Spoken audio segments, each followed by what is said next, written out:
volta tudo. Não volta, não. Não volta, não. Não volta, não. Vai desse jeito mesmo. Você retoma essa parte do que você falou do diário depois, Sônia, viu? Tá certo, Pra tá gente bom. deixar isso Não, mas a importância é que registrado. você já falou, né? Mas, enfim, Não, mas sinto aí muito tem os quem vai slides assistir também, eu acho gravado, que faltou uns belos 20 minutos aí de conversa. Mas tudo bem. foi, não sei. Vamos lá, a gente retoma de algum modo. Então, estamos aqui, né, nessa parte em que, antes mesmo de falar do diário de campo, eu estou levantando aqui a partir de um artigo chamado Diários das Viajantes do Século XIX, a escrita do silêncio, né? Quer dizer, meu Deus, agora que eu estou vendo que está pequeno para mim, viu, gente? Daniele Ribeiro Fortuna, né? Essa estudiosa, então, que escreveu esse texto, né? Sobre a escrita feminina. Aqui eu não estou trazendo, eu não estou discutindo a escrita feminina, mas aproveitando apenas uma passagem do texto em que ela diz, né? Ela relembra, a partir de outros autores, inclusive, né, que o diário íntimo ele só aparece mesmo no século XIX com o surgimento da noção de si. Né? E eu sei que aqui para o observatório também a noção de si, os nossos trabalhos, né, em torno, né, da noção também de autobiografia, a noção de si nos é cara, né? Sônia, inclusive, está fazendo uma pesquisa que envolve, né, pensar nesses termos. E como os diários, né, os diários íntimos são importantes justamente para pensarmos, né, esses registros e como eles nos dão acesso a uma série de dimensões, inclusive subjetivas sobre estar no mundo, né, e as nossas relações sociais, né? Então, o advento do diário íntimo está vinculado a essa percepção do si, na medida em que escrever, diz a autora, ajuda o sujeito a conhecer-se e a compreender-se melhor, né? E eu diria que também, né, claro, as suas relações, né?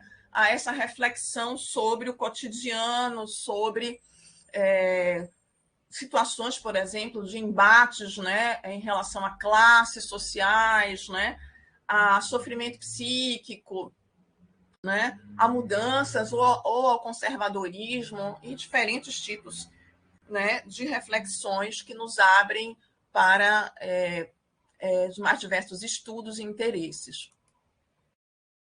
Então, né, o diário íntimo tem sido assim pensado como uma escrita cotidiana, né, repetitiva, fragmentada, porque embora cotidiana, nem sempre as pessoas escrevem, né, todos os dias, né, iniciada sempre por datas e individual, né, aquela ideia de um caderninho, às vezes trancado, um pequeno cadeado, né, a gente tem isso, essa imagem assim, né, simbólica do íntimo, né, que envolve o segredo, né, que envolve justamente reflexões também que a gente não quer partilhar com outros, né? Ou não necessariamente, né, que pode envolver também troca de cartas, né, em que pode-se também associar, né, de algum modo com o íntimo. E aqui, então, tá a questão, né? Pode ser também ocasional e irregular, né? Então, nem sempre a gente encontra exatamente essa continuidade, né? essa coisa completa, mas a própria natureza da inconstância do cotidiano, do que se passa, né, com cada um subjetivamente. Sônia, você quer falar?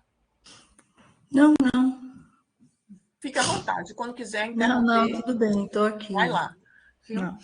E aí a gente, claro, né, tem que aqui relembrar, né, o famoso diário de Carolina Maria de Jesus, né, intitulado Quarto de Despejo.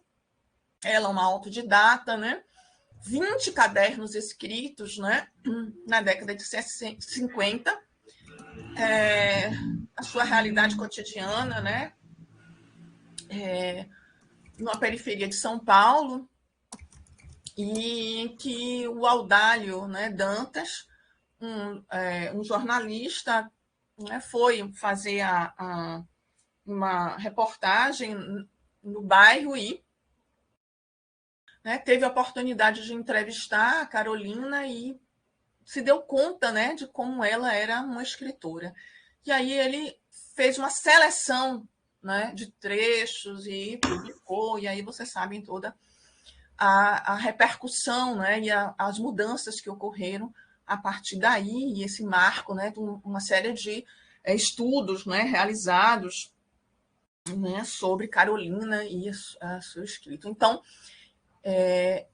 o diário tem essa regularidade cotidiana, mas, ao mesmo tempo, também fragmentos, né? E o íntimo. Um outro diário, né, também famoso, da Ana Frank, e que vocês sabem também, que marca muito um momento de crise, uma fase da vida dela, né? Justamente a Segunda Guerra Mundial, e também inúmeros estudos como esse diário se tornou, né, famoso, e é um exemplo aqui, né? Então, tem essa dimensão do diário como um amigo, como um confidente. Desculpem aqui, as letras ficaram pequenas, espero que vocês possam ampliar aí, né? Sônia, sua mão está levantada, você quer falar? Oi, Nice, é bobeira da pessoa. Não, quero não. Não? Não, que você não precisa nem levantar a mão, vai falando. Não, mas eu não tenho essa prerrogativa, não. Pare com isso. Então, né? A gente sabe assim, o diário como esse espaço, né? Esse que é construído, né? E que muitas vezes, a depender da pessoa, tem fotos, né? Tem registros, tem recortes de jornal, folhinhas, pequenos objetos que são colados, né?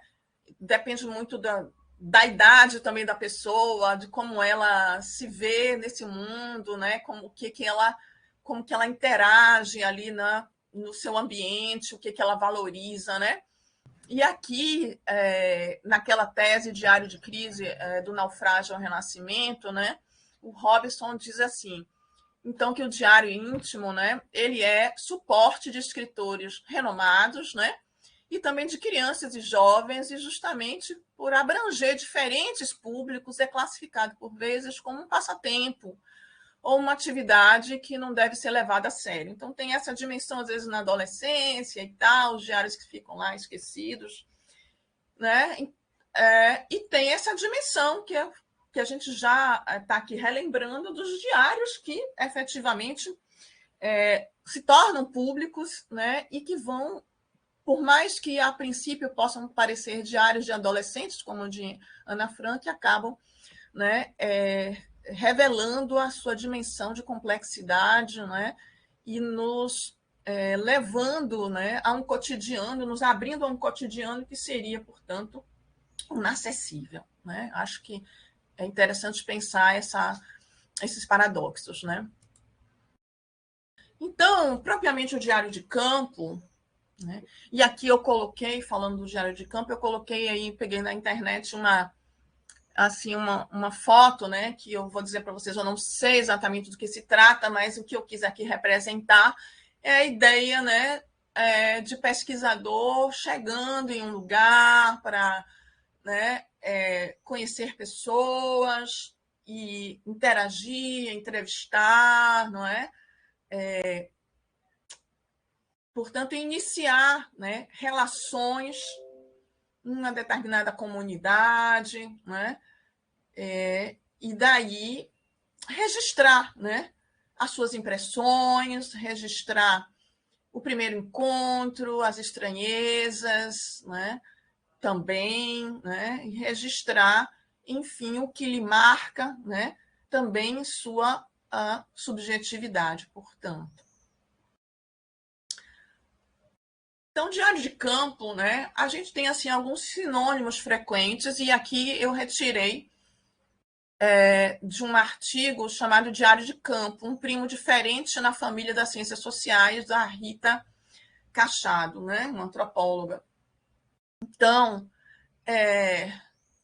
alguns chamam de diário de terreno, eu efetivamente nem conhecia essa expressão, confesso aqui a vocês. Caderno de campo, né, que tem mais uma aproximação com a tradução do francês, né? Diário de campo, que a gente usa muito aqui no Brasil, né? E ela coloca aqui para a gente questões, né? Em que consiste o seu diário de campo, né? Eu estou traduzindo aqui para vocês assim, o seu diário de campo, cada um de vocês aí, né? O que é para você esse diário de campo, né? Registros, você registra dados empíricos ou registro mais reflexivo ou ambos, né? Como é que é isso? Então, eu acho que para hoje seria interessante que cada um de nós pensasse como é que a gente faz, se você já fez o diário de campo, se não fez, como foi, né? E porque são questões que têm feito ao longo da, vamos dizer assim, da história, né, das ciências humanas, são questões que passam pelos pesquisadores, né? O que é isso mesmo, né? Se são notas, são cadernos, é um diário mais próximo do diário íntimo, não é? Né? O que é isso? Então, né? Aí já pensando o texto que eu recomendei para nós da Florence Weber, né? Diário de campo, ela vai colocar, né, como instrumento do etnógrafo, né? Pensando aí que na área, né, da antropologia, a etnografia como essa escrita, né, sobre o outro, né, sobre a alteridade daquele que a gente vai estar pesquisando, a gente tem um tema de pesquisa e aí a gente vai encontrar, né, na história da antropologia, o Malinowski, né, que é um dos, vamos dizer assim, é o chamado pai fundador, né, da observação participante, e que vai, portanto, deixar uma marca fundamental, né, para a etnografia, que é justamente se inserir na comunidade, na sociedade ali a ser estudada, né, e escrever assim, né, detalhadamente, profundamente sobre o cotidiano, sobre as relações, né, que estão ali postas. Então, a etnografia começa a ser escrita como uma técnica, né, para produzir um conhecimento sobre, né, o outro. A princípio, se a gente pensa na antropologia, né, no caso funcionalista de Malinowski, que estava ali para o outro, que era o outro também o exótico, né? O outro que era da outra sociedade. Então, a gente está falando de por exemplo, né, de pesquisadores europeus que sim encontravam, né, em sociedades que para eles eram exóticas, né, estranhas, e eles queriam, né, compreender como funcionava, né? É claro que com o tempo a antropologia vai tomando outras dimensões, a antropologia urbana, a antropologia rural, né? Diferentes especialidades da antropologia que vão construindo etnografias, portanto, né? Etnografias sobre bairros, comunidades, né? Grupos, e não mais descrever uma sociedade como você tinha no início da antropologia, que tinha um caráter assim também bastante colonialista, né? Então, a observação participante, como eu disse a vocês, né, relembrando do Malinowski, tem traz para a etnografia esta possibilidade de uma vivência, né, observar desde dentro de uma comunidade, de um grupo, vivendo o máximo possível ali, naquele local. E o diário de campo seria no sentido de que a cada dia você toma notas, né? Vai tomando notas ali, vai escrevendo, né, as notas, desculpem, sobre o que você está vivendo, o que você está experienciando ali, com alguns focos, óbvio, a depender da sua pesquisa, do que você está interessado, né, em problematizar. Né?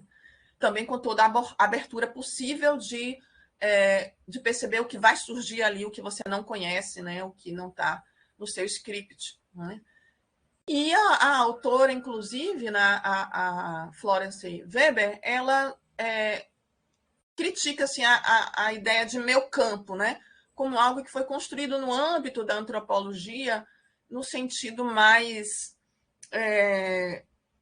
vamos dizer, até fechado, né? De uma certa antropologia que considerou a etnografia principalmente essa etnografia em que se vive pelo menos 1 ano, 2 no campo, como foi Malinowski, que viveu praticamente 4 anos durante a Primeira Guerra Mundial nas Ilhas Trobriandesas, né? Trobriandas na Nova Guiné, ali no norte da Austrália. Então tem esse mito, né, de um campo assim de você viver numa outra sociedade, né? E que e esse diário de campo, né, dessa outra vida que você teve ali com naquele período, né? Mas que a gente precisa rever, né, cada dia mais os usos, né, que nós fazemos sobre diário de campo no sentido também etnográfico, né, que etnografia é essa. Então, estou aqui, coloquei, relembrando que a gente está discutindo o artigo A Entrevista, a Pesquisa e o Íntimo, ou Por que Censurar Seu Diário de Campo, né? Da Florence Weber, que está na revista Horizontes Antropológicos, né? E ela é uma autora de alguns livros ligados à etnografia, que vocês até, acho que encontram 2 em português, mas eu coloquei esse daí. Eu digo a vocês, eu não li o livro dela, mas achei por bem trazer para vocês, porque ela que coloca a dimensão também de uma etnografia das percepções, e eu achei até interessante, fiquei até curiosa. Não sei se um de vocês já leu. E aqui, então, né, a Florence Weber, ela vai justamente escrever o artigo dela ali próximo da publicação do chamado do diário, né, de campo de Malinowski, que ele não autorizou a publicação, né, foi um diário que é o diário que ele escreveu, né, um diário íntimo, portanto, e que ele não tinha a menor intenção de publicar, né, que foi a esposa dele, então, depois da morte dele, que resolveu publicar, né. Então, toda uma série de questões em torno disso, né. Então, o artigo dela está nesse contexto, né, dessa época, o artigo dela é de 2009. Então, relembrando aqui, né, Malinowski, enquanto este fundador, né, também, né, da antropologia, no sentido da observação participante, esse diário dele, né, ele é um registro bem pontual, de setembro de 1914 a início de agosto de 1915, fim de outubro de 1917 e meados de julho de 1918, né? Está escrito em polonês, né? O que significava também que provavelmente ele não queria que outras pessoas lessem, né? E não escreveu em inglês, né? E era, portanto, um documento privado. Então, é um documento que trouxe muitas inquietações, né, na antropologia, porque tem dimensões assim que a gente considera preconceituosas, né? Dimensões de um mal-estar que ele estava ali sentindo na convivência com os seus sujeitos de pesquisa, né? E que ele não queria que viesse à tona, por óbvio, né? Mas essa dimensão assim íntima, né, subjetiva do pesquisador, então, aflora após sua morte. E aí, né, a Rosa Weber, assim, muito sucintamente, ela vai dizer que a publicação do Diário Íntimo de Malinowski, né, vai esclarecer mal, né, e o processo de trabalho do fundador da etnografia, né, de campo. E vai problematizar justamente a publicação do que é considerado o íntimo na dimensão de um diário de campo, né? O que é que a gente escreve, o que é que a gente quer publicar, né? E, assim, ao final do texto, ela vai chegando a uma postura, né, de que o íntimo é aquilo que não foi, a gente não conseguiu analisar ali, que o que não pode ser publicado, o que não foi, o que não foi útil de algum modo, né, para a gente construir uma reflexão, né, que tenha efetivamente uma contribuição, né, para o nosso campo de estudos. Ela também está justamente problematizando em termos da publicação dos diários de campo, né, que os diários de campo de pessoas não conhecidas, de pessoas que não são assim consideradas clássicos, né, da antropologia, que não têm um status, né, social alto no campo da sua área de conhecimento, ficam muitas vezes relegados, né, ao esquecimento. E aí ela cita, inclusive, a Manuela Vicente, que uma pesquisadora que costumava fazer entrevistas, né? Ela era paga para fazer entrevistas e ela escrevia seus diários, né, de pesquisa e entregava isso para o sociólogo, a socióloga que fazia encomenda, né? E que muitas vezes, segundo Rosa Weber, estes diários, né, não foram muito bem considerados ou aproveitados nas pesquisas. Então, ela coloca esse contraponto, né? E aí diz até que é importante fazer uma história social, né, da publicação dos diários autobiográficos e que relação isso teria justamente com essas diferenças de posição social e de posição intelectual no campo, né, científico.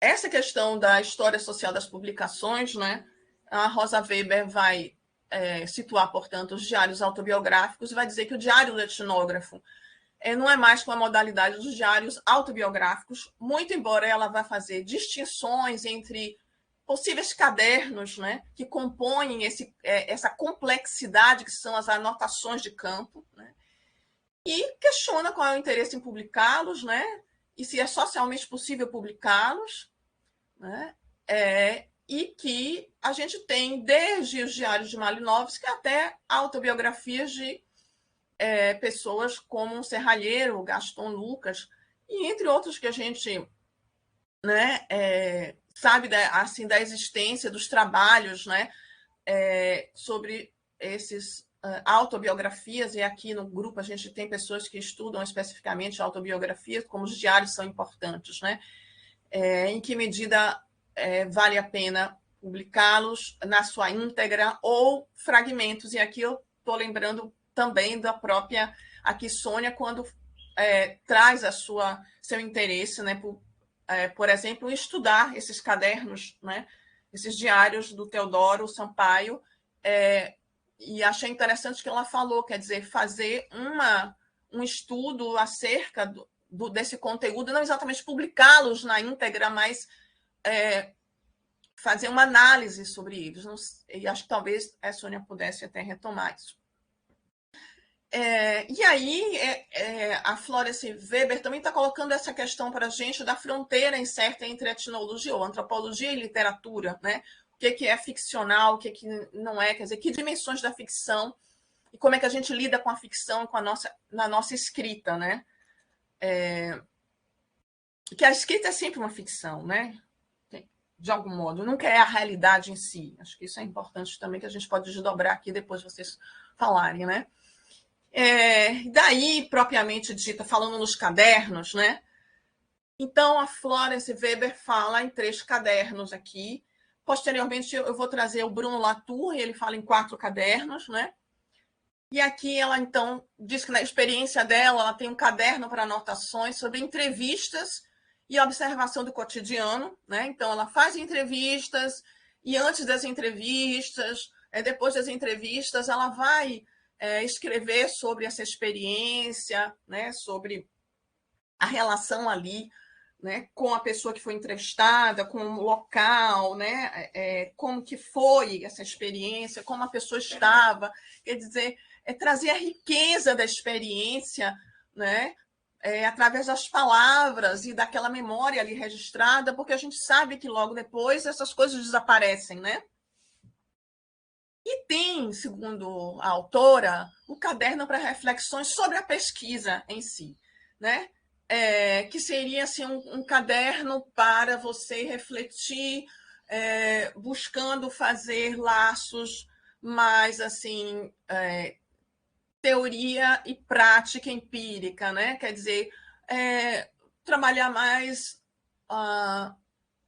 as ideias que vão surgindo em campo, correlacionando com a leitura que você fez, com a revisão bibliográfica, né? As discussões metodológicas, do que deu certo, do que não deu, do que você está em dúvida. E autores, por exemplo, como Kaufmann, que falam, né, sobre como ele trabalha também as hipóteses, né? Não sei, naquele sentido, né, positivista de hipótese, mas como as hipóteses elas vão surgindo mesmo no trabalho, né, qualitativo ali de campo, nas entrevistas, na observação participante, vão mudando e estão entrelaçadas, né, com a escuta das entrevistas, está entrelaçada com a produção das fichas, por exemplo. Aqui eu estou misturando um pouco as coisas, né? A Rosa Weber. Oh, meu Deus, Rosa Weber foi ótima. Adoro esse Weber. Não, mas agora falar de Rosa Weber está na O moda, tribunal está querida. fazendo aqui, mas o Não tem inconsciente deve problema, ter deixa a Rosa algo aí Weber para aí. né, Sônia? Deixa Então, ela aí. é. Esses psicanalistas que já vão logo para o ato falho é o problema. Olha a cara dela. Eu já estou vendo. Isso, o que o Rosa Weber está fazendo aqui? O tribunal, estou me sentindo julgada. Né? Sei lá. Não me julguem mal. Não sejam duras comigo. Duras comigo. Ai, ai, vamos lá, gente. Que bom que a gente pode brincar aqui, né? Bom, então, a Florence Weber, então, fala no artigo, né, sobre, ela detalha um pouco mais essas anotações, assim, meio organizadas, mas também desorganizadas, ainda em processo de produção e de extrema mudança, né, ao longo da pesquisa. E ela fala sobre o caderno para anotações íntimas, né? Que podem acontecer, às vezes, em forma de carta. Eu botei aqui e-mails, né? Não sei se em redes sociais também, no WhatsApp, né? Pensando, né? Essas três dimensões da escrita, né? Sobre a pesquisa ou sobre as experiências em pesquisa. Então, a nossa autora, né, no artigo vai falar, né, sobre esse conjunto que é também sem coerência, é parte organizado, parte desorganizado, que a primeira escrita, às vezes ela fala até em folhas, né? E vou dizer para vocês, para mim tem sido bem assim, né? Eu estou lembrando agora do doutorado, né? Às vezes também arquivos, eu escrevi em arquivos meio perdidos, né? Outros, né, em cadernos, né? Eu fiz 4 cadernos, né? A la Latour, né? E nem sempre foram diários, tudo isso, né? Então, notas mais ou menos organizadas, né, gente? Cada um que lembre do seu, das suas notas. E é possível utilizar essa coisa assim, mais ou menos organizada, né? Cheia de buracos, de fragmentos, né? Sim, diz ela, né? Mas é preciso usar critérios para selecioná-las, e ela diz que esses critérios eles são mais ou menos parecidos com os critérios que a gente usa para selecionar, né, os trechos das entrevistas, os arquivos, ou seja, tem a ver com as categorias que a gente está trabalhando, tem a ver também com o que emergiu nas entrevistas enquanto né, categorias de trabalho analítico, e que as nossas notas de campo, o nosso diário de campo, né, seja a escrita de qualquer um dos 3 cadernos, possa nos ajudar a pensar e, portanto, analisar, né, o material que nós produzimos, a produção, né, empírica de dados. Então, quer dizer, nós aqui no observatório, né, sempre enfatizamos como nós somos sujeitos da pesquisa, né? As pessoas que entrevistamos, as pessoas que nós produzimos com as pessoas na produção de dados, né? E que o nosso diário de campo ele vai revelando essa nossa relação com o outro e como nós produzimos com o outro, né? Como nós estamos profundamente implicados, né, na construção dessa descrição, dessa análise, né? E nós, ou seja, somos nós ali, né? Então, o diário de pesquisa, né, tanto envolve especulações teóricas, né, ilações conceituais, né, em curso, em transformação, hipóteses que são abandonadas, diz a Florence, né, um fluxo de ideias sobre a relação entre teoria e produção de dados. E que é muito importante, assim, é um trabalho diário, eu acho que isso é bem bacana a gente pensar, né? Então, pesquisa, a gente vai fazendo dia a dia, por isso esses cadernos.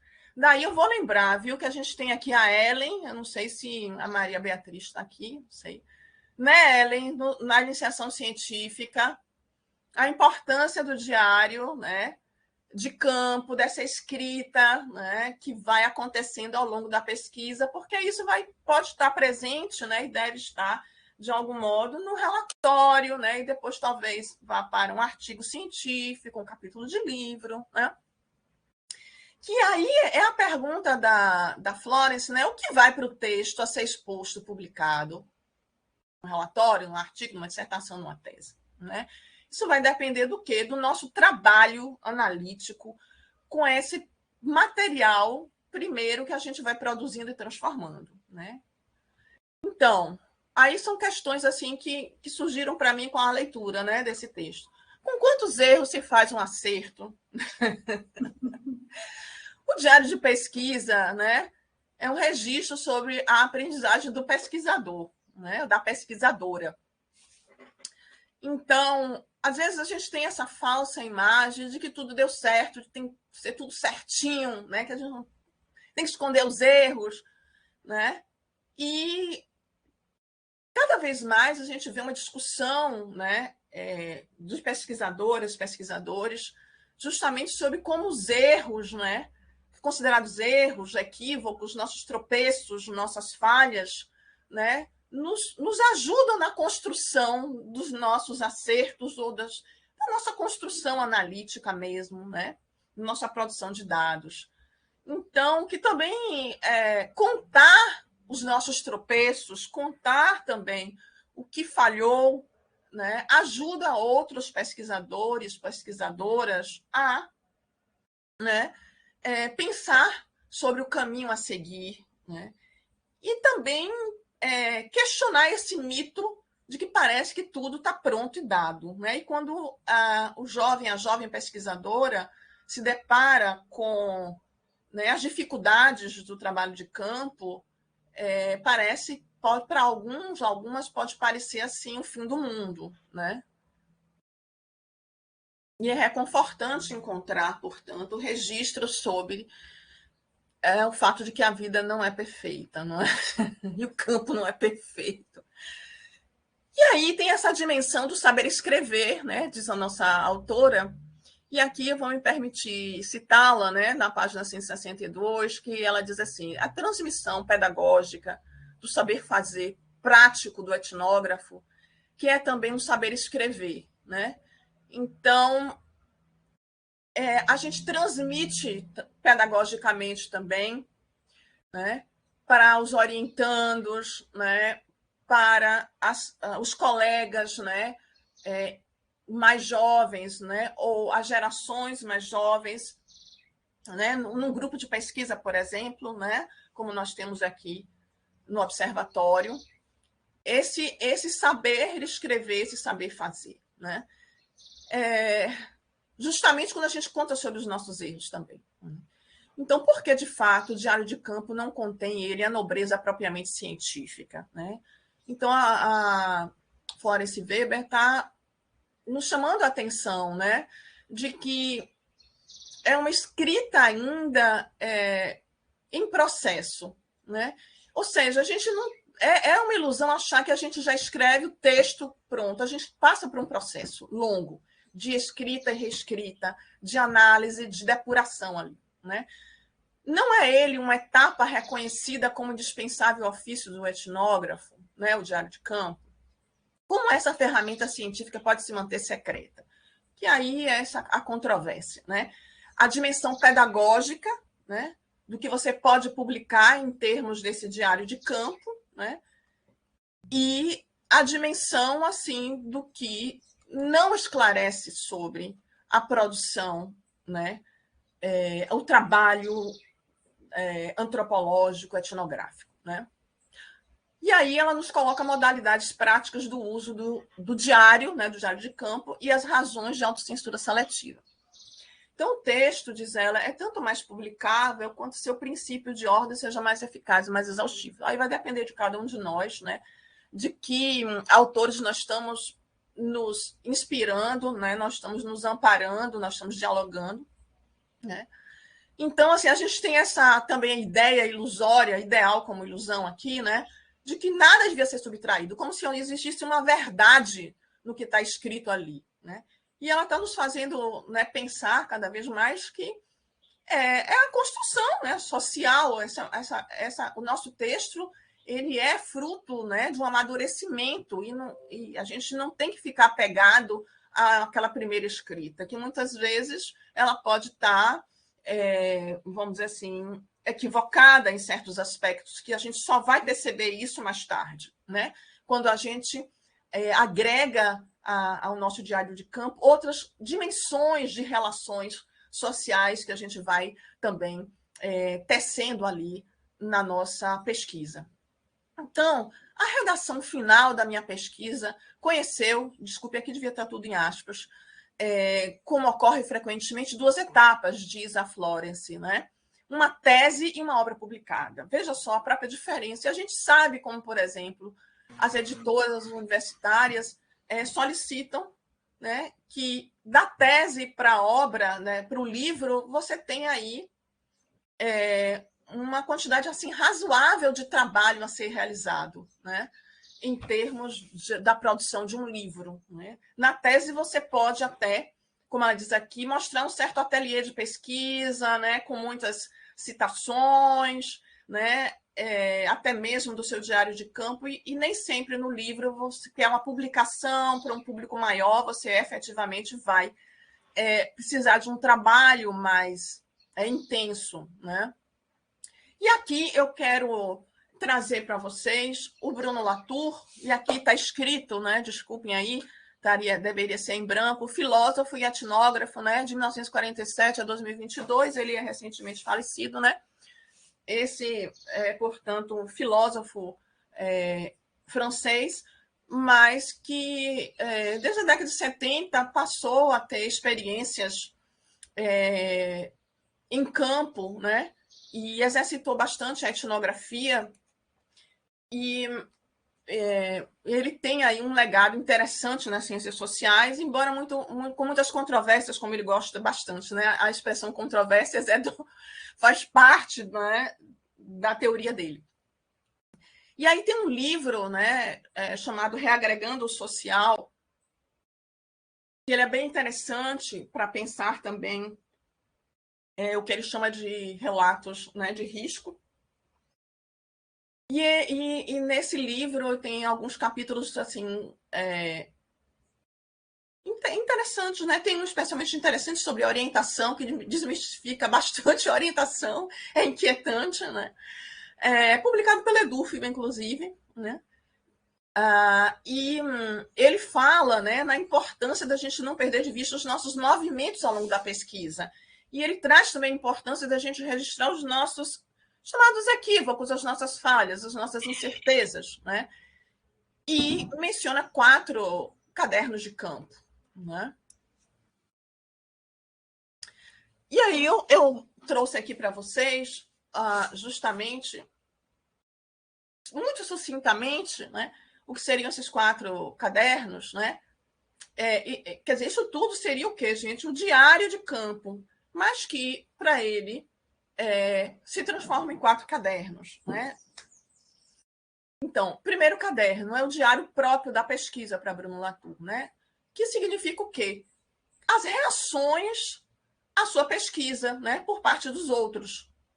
As surpresas ante a novidade do campo.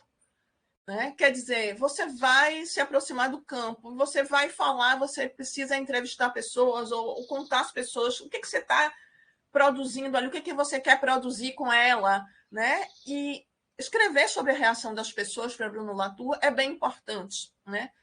Como é que os sujeitos de pesquisa reagem à própria pesquisa, né? O que eles pensam sobre o que... E não só isso, mas também outras pessoas, né? Que você vai encontrando e vai falando sobre o que você está pesquisando. O segundo caderno, para ele, já tem uma... É bem importante a ordem cronológica. Né? E ele vai enquadrando, de algum modo, em categorias, né? E vai transformando em arquivos esse material. Né? Então, por mais que você escreva até nos outros cadernos, sempre tem que existir um caderno com a ordem cronológica. Né? E que vai ajudar bastante nesse sentido, ele diz. Né? O terceiro caderno é um registro, e aí ele vai dizer aqui, sempre à mão, observe que os outros, de repente, podem ter digitados, mas sempre à mão, quer dizer, é uma caderneta mesmo que está na sua pasta, na sua bolsa, sei lá o que você usa, no seu bolso, né? Para o registro de todas as ideias que vão surgindo para não perdê-las. Né? Então, de repente, você pode estar até no cinema, no teatro, num show, sei lá o quê, num pátio na praia, né? Sei lá, e numa aula, e você, então, tem ali uma ideia que pode desaparecer, então você registra. É claro, gente, que o celular hoje em dia também pode fazer isso, você registra do mesmo jeito, né? Às vezes até por áudio e tudo.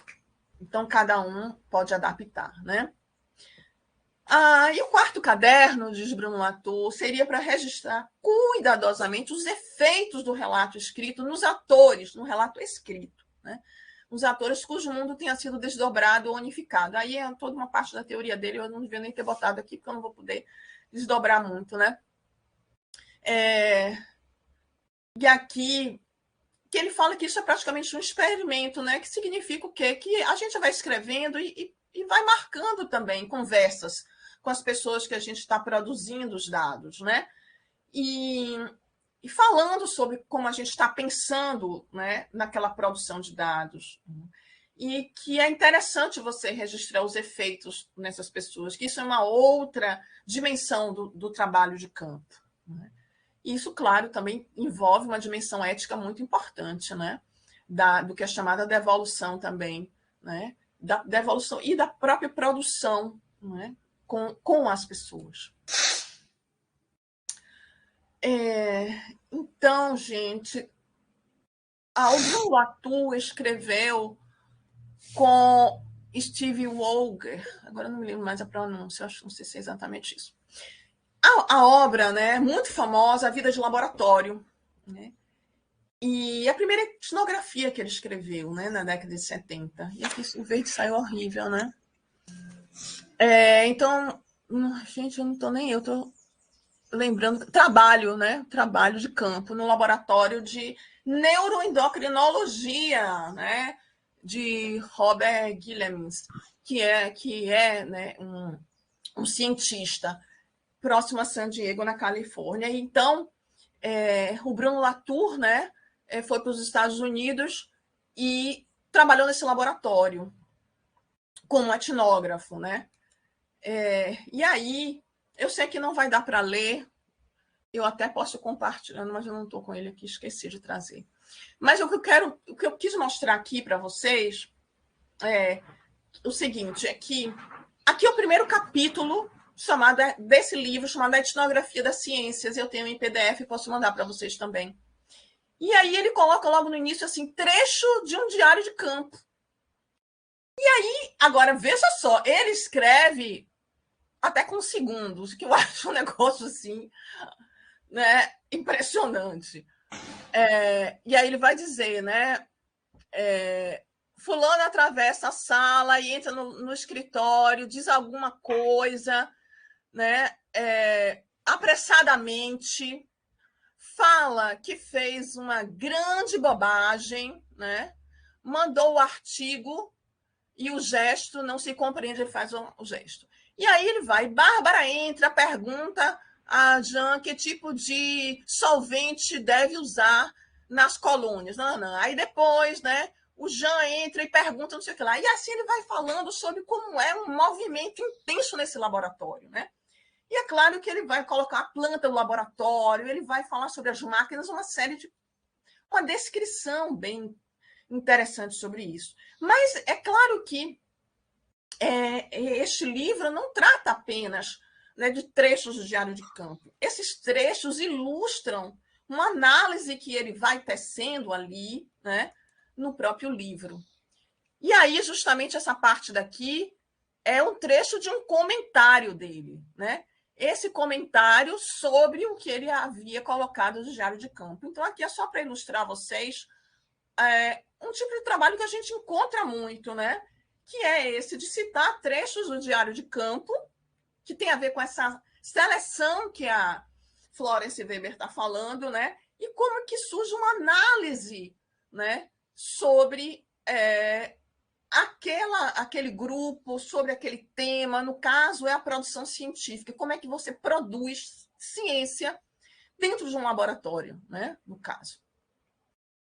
E aí, voltando a Florence, ela faz algumas ponderações, né? Ela diz, né, que publicar em ordem cronológica de sua escrita, né, é uma falácia, né? Ou seja, a autenticidade é a ficção de um sujeito romanesco, de um narrador. Então, desde o início, lá no resumo, ela diz isso, né? Que a gente acaba criando de uma forma falaciosa a ideia, né, de que existe um sujeito ali, né, autêntico, né, um narrador, mas e que ele estaria verdadeiramente presente se a gente narrasse cronologicamente tudo o que aconteceu. Ela está dizendo que o trabalho de pesquisa não é exatamente isso, não é para colocar o diário de campo inteiro, né? Lá, não se trata disso. Né? E que, então, um trechinho aqui. Ora, diz Florence, o etnógrafo, como mostra a heterogeneidade do seu diário, não é um sujeito unificado. Né? E o próprio diário de Malinowski mostra, né, a inconstância do humor dele, né, os momentos em que aquela convivência para ele tá difícil, em que ele queria estar na terra dele, né, na própria universidade, e em que isso vai ser útil exatamente, né, para a produção analítica, né, dos dados, né, ou a análise dos dados. Né? Então, a gente precisa se posicionar em relação a isso, né, pensar, refletir. E aí, mais uma vez citando a Florence, né, ela diz assim, o que eu denominei até aqui de diário íntimo nada mais é, em realidade, que um resíduo não trabalhado, inutilizável, porque insuficientemente analisado. Então, o que não vai estar no nosso texto final, no nosso relatório, na nossa dissertação, na nossa tese, no nosso artigo, segundo ela, aquilo, né, que não dá para trabalhar, que não cabe naquele conjunto que a gente está selecionando, né? E aí, ela deu o exemplo da pesquisa dela, né? Sobre aquela situação que ela presenciou, a morte de uma pessoa, né? E o velório e toda a discussão, né? Acerca do seguro né, de vida da família, e como aquilo foi constrangedor, como aquilo não tinha a ver com o tema diretamente dela, da pesquisa, mas que era tão rico que ela ia fazer com isso todo o dilema dela, inclusive o que pensavam as pessoas sobre ela, né? Se ela ia escrever sobre algo tão íntimo deles, né? E esse dilema ético. Então, esses são os fragmentos que não encontram, diz Weber, né, seu lugar na construção, no conjunto da obra, pois não se ligam a nada, ela diz, né? Ou pelo menos naquele momento, ou que eticamente ela não é possível aproveitar, né? Então, a importância do diário na etnografia, né, é algo que a gente está pensando aqui. Então, a gente poderia, né, pensar lá, né, do artigo. Ela diz: o diário permite distanciamento indispensável na pesquisa de campo. O distanciamento indispensável porque, assim, você vai escrever tudo aquilo no calor das emoções, ele refletindo, mas a gente vai rever isso depois, né? A gente, na hora de que a gente vai sentar para fazer o relatório, para fazer a dissertação, o capítulo do livro, a gente vai ter um certo distanciamento, seja temporal, seja espacial, né, reflexivo. É interessante que haja esse tempo, esse espaço, né? A análise do desenvolvimento da pesquisa é outro ponto importantíssimo, né? Que permite a análise, né, processual da pesquisa, de como ela foi realizada, né? Então, aqui citando a Florence, né, mostra a cada etapa da reflexão os laços entre as diversas hipóteses levantadas pelo pesquisador e o momento da pesquisa em que essas hipóteses foram reformuladas.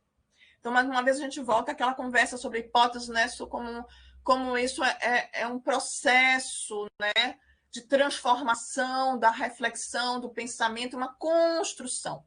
Não é aquela ideia de uma hipótese fechada que tem que ser, no final, tem que durar até o final da pesquisa e vai ser falseada ou não. Não se trata disso, né? Então, também, diz Florence, né, possibilita a autoanálise do pesquisador, né? Como foi que eu vivi toda essa experiência? Como é que eu estava? Que circunstâncias? O que eu estava passando na minha vida? Né? E o que é que disso vai ou não para o texto final, né? Ou para os próximos textos, que podem ser vários. Daí que ela tem essa ideia do fora do texto, né? Quer dizer, o diário de campo não é um texto secreto, diz ela, é um estoque de materiais. Veja só, para utilizarmos sem preconceito, mas cientes dos seus propósitos. Quer dizer, o que você quer fazer com o seu diário, né? E o que é esse fora do texto? Esse é um material que você produziu, mas ele não está pronto, né? O que você vai produzir com ele? O que você vai, né, portanto, escolher? E aqui eu quero também trazer um outro exemplo etnográfico, né? Luc Wacant, né? A etnografia, o livro chama-se Corpo e Alma, Notas Etnográficas de um Aprendiz de Boxe. E é muito bacana essa etnografia, né? Autoetnografia, na verdade. Ele foi muito inspirado, ele se inspirou em Bourdieu, foi professor dele, né? Só que ele francês foi para os Estados Unidos, né? Fazer doutorado, e ele trabalhou numa comunidade, num bairro, né, ao lado da universidade. E ele diz assim, para ele se aproximar dessa comunidade, né, uma comunidade negra, né, como é que ele ia fazer isso? E aí ele tem muita dificuldade, né, de acessar ali o bairro, as pessoas, porque ele é visto como estranho, né? E ele, então, isso no final, 900 e... Ai, meu Deus, acho que 98 por aí. Acho que é de 2002 esse livro. Então, ele resolve se matricular na academia de boxe, né? E a partir daí ele vai tecendo relações com as pessoas. E aí ele muda o tema dele e passa a fazer uma autoetnografia de como é tornar-se um lutador de boxe. E ele realmente, né, foi para os ringues, ele se tornou um lutador de boxe. E dessas relações com as pessoas, ele também pôde produzir, entre tantas outras coisas, né, uma pedagogia implícita e coletiva, né, sobre o aprender, né, aprender a ensinar a boxear, né? E aí é muito interessante, né? E claro que isso tem outros desdobramentos. Depois ele vai pesquisar sobre as prisões, porque ele percebe a relação, né? Que aquelas pessoas, os lutadores de boxe, os esportistas ali, foram presos em algum momento da vida, né? E aí ele vai pensar a sociedade americana e, claro, o racismo e toda a situação, né? Do encarceramento da população negra. Então, veja só, eu também tirei, eu posso mandar para vocês, eu também tenho um PDF, né? Desse subitem de um capítulo que é uma pedagogia implícita e coletiva, e que a ideia principal não é possível aprender a boxear no papel. Eu acho muito legal. E aí, aqui tem um pedaço do diário de campo dele que está lá também, como parecido com o que o Bruno Latour fez, né? Ele escreve assim, aqui o próprio autor escrevendo, né, Vacantes. Enquanto seco o corpo com minha toalha, deixo escapulir. 2 pontos. Veja, Didi, ele está falando com o mestre dele, né? Você nem sabe o que eu encontrei na biblioteca do campus, no campus da universidade, né? No outro dia, um livro chamado Treinamento Completo do Boxeador, que mostra todos os momentos e exercícios de base do boxe. Será que vale a pena ler o livro para aprender uns rudimentos do boxe? Didi faz uma cara de nojo. Não se aprende a boxear nos livros, aprende-se a boxear na academia. A academia é ali né, o local onde se treina boxe. E aí ele diz, mas isso pode prejudicar, pode ajudar a ver os diferentes golpes e compreender eles melhor, não é? Não, não ajuda em nada. Não é lendo livros que você aprende a boxear. Eu conheço bem esses livros. Lá dentro tem fotos e desenhos que mostram como colocar os pés e os braços. O ângulo que o teu braço direito faz e tudo isso. Mas é tudo de araque. Você não tem o menor sentido de movimento. O boxe é movimento e o movimento que conta. Aspas. E aí, depois disso, ele vai falar sobre essa pedagogia implícita, coletiva, ele se desdobra, e é muito interessante, ou seja, o trecho do Diário de Campo, né, ele vai informando sobre uma teoria, inclusive, que está ali, né, colocada naquele espaço que ele teve acesso, e ele vai construindo ali também vai se apropriando, né, dessas categorias de campo, dessas percepções, e vai traduzindo isso sociologicamente, né, ele como sociólogo. E eu também quero dizer a vocês que é muito interessante, porque ele conta que às vezes ele chegava à noite exausto depois do treino, corpo acabado, mas ele sentava para escrever, mesmo com as mãos doloridas, né, da luta de boxe. Ele, no seu papel, né, de sociólogo. De doutorando, na verdade. E aqui, para finalmente, né, para a gente fechar a minha colocação hoje aqui, um pouco provocando a gente, né? Um diário digital, né? Como é que ficam as aplicações, as facilidades tecnológicas? Celulares, notebooks, internet, né? Os blogs, vlogs, redes sociais, programas de armazenamento e análise de dados, as plataformas, de um modo geral, né? Portanto, software de análise de dados, né? Em que você põe fotos, vídeos das suas entrevistas. Você pode escrever o diário de campo, né? No próprio programa de análise de dados, você escreve ali, você ficha livros ali, você marca, você faz verdadeiros mapas e análise de categorias, tudo dentro de um programa de análise de dados. Então, existem também esses recursos, e cada vez mais agora com a inteligência artificial, já é um outro capítulo, né? de como que a gente interage com essas tecnologias. E, por fim, eu sei que não dá para enxergar aí, a gente tem as referências e eu posso também mandar para vocês. É isso, muito obrigada, gente.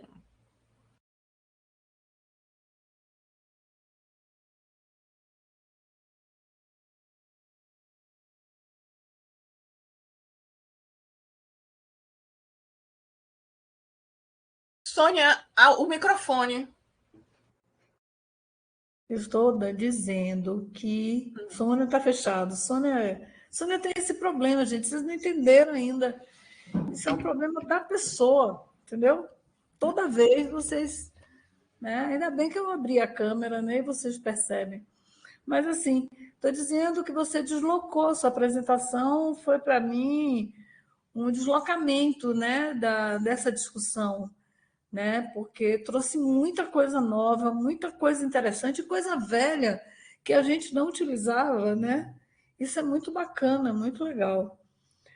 Eu estou aqui ainda sobre aqui todo mundo aqui babando com sua aula, não, Eunice? Maravilha, muito bom. Eu acho que foi a melhor apresentação. A gente já fez outras, né? Sobre etnografia e tal. Algumas vezes a gente trabalhou com diário de campo, mas eu penso que você deu uma dimensão muito larga, né? E muito profunda disso daí. Maravilha, muito obrigada. Está aberta aí, gente? Vamos embora? Quem quer contribuir? Eu tenho rios de coisa para falar, mas eu não vou ficar falando, tá? Estou logo avisando. Eu anotei aqui 4 páginas de caderno. Bora, meu povo. Então vamos Coragem. escrever, Sônia. Então bora escrever, não é? Pois é, eu escrevi aqui, me fiz tantas coisas, metáforas ótimas. É. Então, assim, eu só queria acrescentar, eu combinei isso com a Eunice, antes de vocês falarem, talvez seja até melhor, porque a tese de Gina, que é uma tese não traduzida, né? E toda vez que eu chego perto dessa tese, me dá tristeza de ela nunca ter feito nada com ela, porque o texto é muito lindo, o texto é muito bom. E Gina fez uma coisa na tese que eu gostei demais. Ela fez um diário de campo, né? E fez assim, não sei para quem não sabe, Gina fez doutorado com Alain Coulon, né, na Universidade de Paris 8. E ela teve essa iniciativa, ela até conversou comigo, né? O que você acha de fazer dessa maneira, tal? Eu digo, olha, depende do seu orientador, né? Se ele acha que isso é possível. Então, eu não sei se ela chegou a conversar com ele ou não. Nessa época eu não estava na França, estava no Brasil, né? Porque algumas vezes cheguei aí com ela em sessões de orientação, meio para aprender, né? O que o francês faz numa sessão de orientação. Só um parêntese, né? A gente não tem a menor noção, porque esse povo não vê orientando, né? É assim, uma vez a cada 2 meses, 3 meses, 4 meses, né? Uma vez a cada semestre, que ele vê um orientando de doutorado, né? Mas, enfim, a ideia que ela teve foi pegar o diário de campo e abrir os capítulos, abrir a discussão dos dados com os textos. Então, eu selecionei aqui um pequeno trecho, vocês vão me perdoar, porque eu vou ter que traduzir meio direto, né? Eu não tive tempo de passar para o português, mas eu vou ler só um pedacinho. Deixa eu ver se eu localizo aqui do que ela vai falar, qual é a parte da tese. Sim, ela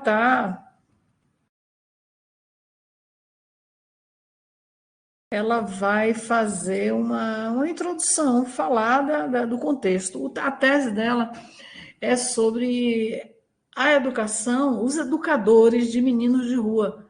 Na época, ela era diretora das casas de acolhimento noturno, que foi uma iniciativa criada pela prefeitura, a prefeitura de Leeds da Mata, que foi uma prefeitura maldita em Salvador, né, porque ela tinha como governador Antônio Carlos Magalhães.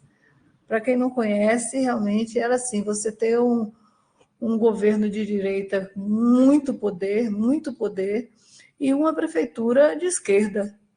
Então, tudo era boicotado, tudo era muito sofrido, as pessoas mais velhas que são baianas viveram isso, e foi muito difícil. Então, era nesse contexto que foi criada a Fundação Cidade Mãe. Na época, a Bahia Salvador tinha uma quantidade de meninos de rua impressionante, né? Muita criança de rua. Foi a época da criação, né, do Projeto Axé, com a vinda de Cesare La Rocca, né, que é um italiano que criou esse projeto, que é uma ONG, mas uma ONG muito séria, um trabalho muito bonito, né, que ele fazia, e se criou parcerias com a cidade. Foi um trabalho muito legal. E tinha uma forma de acolhimento que era: os meninos passavam a noite, o dia na rua, e à noite eles tinham onde comer, onde tomar banho, onde dormir. E tinha uma ação pedagógica que se fazia ali. Como é que eu entrei nesse disco? Eu entrei nesse disco convidada pela Fundação Cidade Mãe para fazer formação junto aos educadores. Então, eu fui. Na época, tem até Fernanda está aí, não sei, mas Mirella era estudante de doutorado, a professora que foi orientadora de mestrado de Mirella, ela também estava nessa equipe, né, porque tinha pessoas do ISC, a professora Ana Cecília Bastos. Bom, e eu estava lá de gaiata nesse navio, nunca tinha trabalhado com isso, mas trabalhar com pedagogia, trabalhar com educação era minha praia. Enfim, então ela escreve uma tese sobre a formação dos educadores, sobre a percepção, desculpe, dos educadores sobre o fenômeno de meninos de rua. E é um trabalho que eu acho muito importante, porque ele congelou nele uma fatia importante de um tempo da cidade, né? De um momento político, de um momento histórico mesmo, né? Da cidade de Salvador. Então, tem muitas páginas, a tese tem quase 500 páginas, gente, um terror, uma coisa assim absurda. E eu vou ler para vocês um trecho, apenas um trechinho, porque cada capítulo, cada tema, ela ia abrindo com o diabo e campo dela. Tá? Então, a estrutura ficou mais ou menos assim. Vocês me perdoem, porque eu vou tentar traduzir assim na lata, né? Então, peraí, eu tinha selecionado o texto, oh meu Deus. Peraí, gente. Aqui.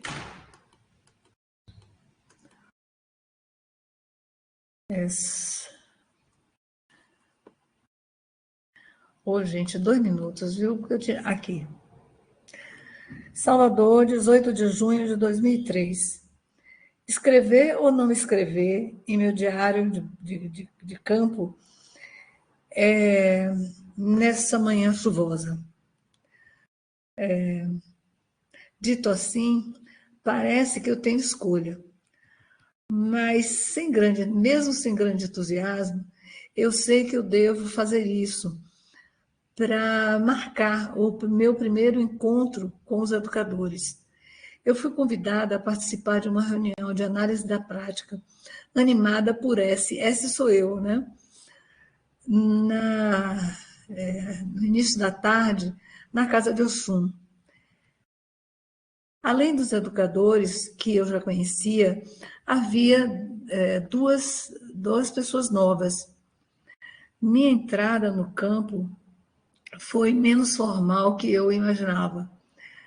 O primeiro contato não estava previsto, mas eu aceitei o convite com satisfação, ainda que com muita apreensão. Eu me lembro de Laplantine, em uma de suas considerações sobre a etnografia. Contar é lutar contra o esquecimento. E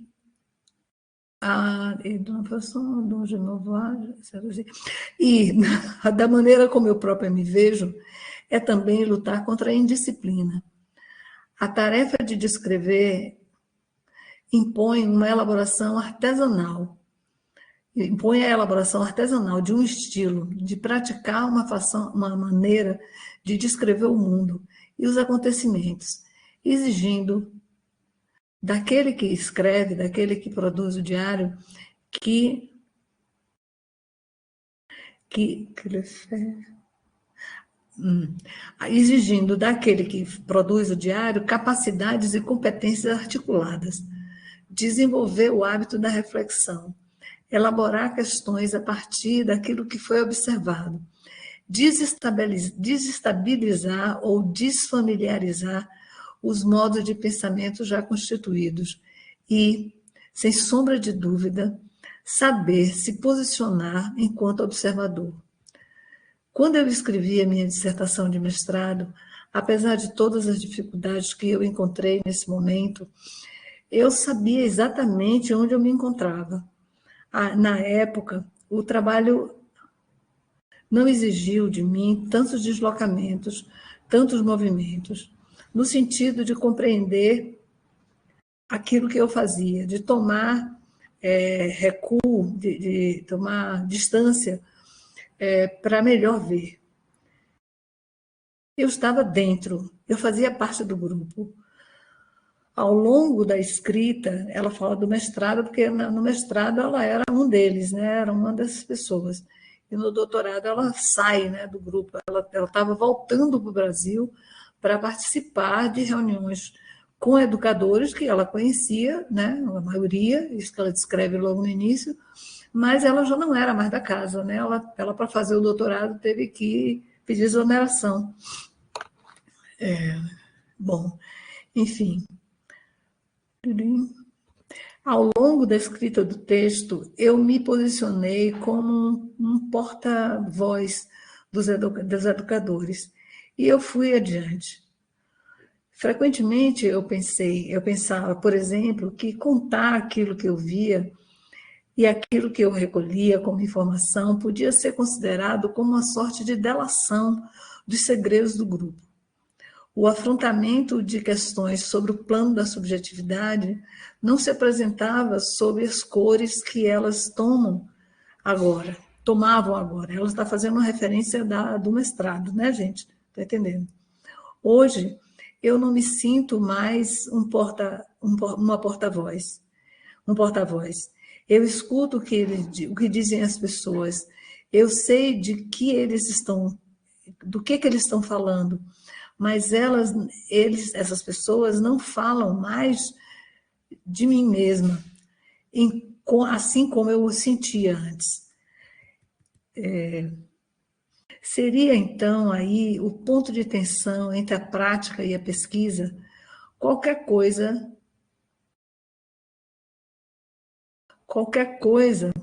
se aconteceu com o meu estatuto de membro. Isso que eu pensava, ou o que eu pensava ser meu estatuto de membro. Eu me movimentei, eu saí do meu lugar de membro, mas eu penso que esse novo lugar é a condição para que eu tenha sucesso em escrever minha tese. Eu vou parar de ler, porque senão eu fico aqui o resto da tarde no meio desse negócio que eu acho lindo, né? Eu acho um texto assim imperdível, né? E eu estou traduzindo ao mesmo tempo. Ficou muito estranho. Ficou ótimo. A leitura é tão agradável, Sônia. Realmente seria tão importante se fosse traduzido e lançado. Menina, eu acho Não isso. é? Eu acho, não é aquelas coisas, né? Você volta de uma tese no exterior, de um trabalho no exterior, e você cai na realidade. E não vamos esquecer que Gina voltou para a Bahia, para o Brasil, sem emprego, né? Porque na época a Fundação Cidade Mãe não aceitou manter mesmo o emprego sem remuneração. Então, ela teve que ser exonerada da prefeitura para receber a bolsa do CNPq. Ela ganhou uma bolsa para fazer o doutorado completo no exterior. É daquelas coisas que você não consegue entender, porque mesmo sendo uma prefeitura de esquerda, não conseguia entender o que um trabalho, né, um distanciamento de um técnico com essa qualidade podia significar para a própria prefeitura, né? Jacira, pena que não está aí, porque Jacira sabe muito do que significa ser um técnico da prefeitura. Jacira é psicóloga da prefeitura, e Jacira não conseguiu nem no mestrado, nem no doutorado. Ela fez o mestrado e doutorado dela apesar da prefeitura de Salvador, né? Ou contra a prefeitura de Salvador, né? Enfim, então, eu acho interessante, primeiro, ela situa cada parte do trabalho com um texto absolutamente autoral, né? E depois ela faz uma coisa que eu acho genial, que é ir misturando a teoria com o que vai acontecendo, entendeu? E o posicionamento dela de sujeito no meio disso tudo, de sujeito da pesquisa. Né? É por isso que eu acho inovador e tenho muita pena disso não estar publicado, né? E não estar acessível, né, para todo mundo, mas quem sabe. Ricardo, pronto. Diga, Ricardo. Diga, Ricardo. Cadê você? Oi, diga, lindo. Oi, estão me ouvindo? Sim. Ótimo, estão me ouvindo e me vendo, né? Porque toda vez que eu entro aqui, tem aquela solicitação, compartilhar, compartilhar, sim, compartilha tudo, quero ser visto, quero ser ouvido, quero todo mundo. Mas o notebook ainda fica insistindo nessas coisas, né? Oi, gente, bom dia. Eunice, assim, que massa, né? Você compartilhar a reflexão de um texto que faz essas reflexões epistemológicas, metodológicas e ético-políticas no âmbito da pesquisa em humanidades, sem ser prescritivo. É muito a perspectiva que eu gosto, né? E depois que Sônia lê também, né, vai traduzindo aqui, né, lindamente do francês para o português a pesquisa de Gina, eu fico mais encantado ainda de ver como é que, né, ainda sendo estrangeiro, estou chegando aí na instituição, ainda conhecendo o observatório, né, lendo o livro, né, que Sônia me mandou aí da primeira publicação do observatório, e que legal que a gente tem tantas proximidades, né, porque a gente pode ter proximidades, e óbvio, a gente não precisa pensar igual sempre, mas é muito legal ver que tem uma proximidade não só com o objeto de estudo, o campo de estudo, mas com as reflexões epistemológicas, teóricas, conceituais sobre esse campo de estudo, né? Porque todos nós podemos querer estudar a universidade, a vida universitária, as trajetórias estudantis, mas é muito legal ver esses pontos. E quais são os pontos que eu acho que eu gostaria de reforçar aqui nessa discussão? Porque são fritações assim que me acompanham muito na minha trajetória, né? Que é na psicologia, né? Toda vez que a psicologia vai dialogar com a etnografia, sempre tem aquele dilema, né? O que é a etnografia, estrito senso, e o que a gente está se inspirando em. E na psicologia a gente conseguiu dar um jeito, que até aparece nesse texto, né, que você escolheu, que é observação participante, né? A gente fala assim, não, chama de observação participante, que aí ninguém vai ficar lá na hora da banca da sua defesa dizendo se você é antropólogo ou não, etnógrafo ou não, e por aí vai. Mas pensando, né, nessa dimensão aí das pesquisas participativas, das pesquisas coletivas, né, veio algumas coisas na minha cabeça que eu gostaria, assim, né, de compartilhar. O Bruno Latour também apareceu na minha formação, ali no âmbito do construcionismo social, na psicologia, isso também foi muito legal, né? Apareceram alguns nomes aí, né, que eu achei que foi interessante. Você, mais do que descrever o texto, né, que a ideia era que a gente já tivesse lido, né, você foi fazendo reflexões e dialogando, né, com outras dimensões, assim, trouxe Maria Carolina de Jesus, enfim, isso foi bem bom. Mas uma coisa que eu acho que é a grande contradição que a gente tem nesse âmbito dessas pesquisas é porque a gente está falando do eu, de trajetória e da experiência, e isso só foi possível pela modernidade, a invenção do eu, e ao mesmo tempo nós estamos questionando a modernidade quando a gente fala dessas pesquisas, né? Então, essa é a grande contradição de querer estudar o eu, aí falando aqui do meu lugar da psicologia, mas porque a gente estuda um produto moderno, mas a gente questiona os alicerces modernos que produziram esse tal desse eu. Aí cai nesse imbróglio, né? Tem o eu, tem o outro, qual é a melhor técnica? né? Como que separa o eu do outro? Bem, tudo pretensão, porque evidentemente, né, quando a gente faz uma reflexão mais crítica, não é por aí que a gente vai. Mas o que eu acho mais legal mesmo é radicalizar a ideia, e eu achei legal, né, nesse artigo aí, é dizer que tudo aquilo que a gente acha que não é para ser publicizado é sintoma, né? Nem sou psicanalista, mas acho que a palavra, né, sintoma, ela cabe aqui, né? Tudo aquilo que a gente, porventura, acha que não é para ser publicizado, está na ordem do sintoma, está mal elaborado, está na ordem do mal-estar, né? Só para dar um exemplo prático, hein? E vou, né, publicizar aqui, né, minha vida e minha relação com a pesquisa. No mestrado, eu entrevistei universitários de classe média negra. Na defesa, uma professora, Lisandra, foi minha professora lá na UFMG, ela fez uma reflexão assim que desnudou um sintoma da pesquisa, de mim e da entrevistanda.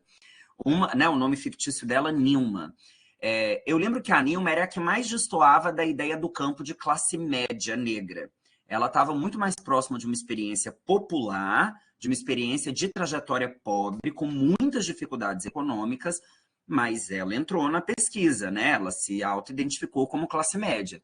E eu tive tanto incômodo de ficar escutando a experiência dela, e eu assim, mas não parece que ela é da classe média. Aí eu cutucava ela na entrevista.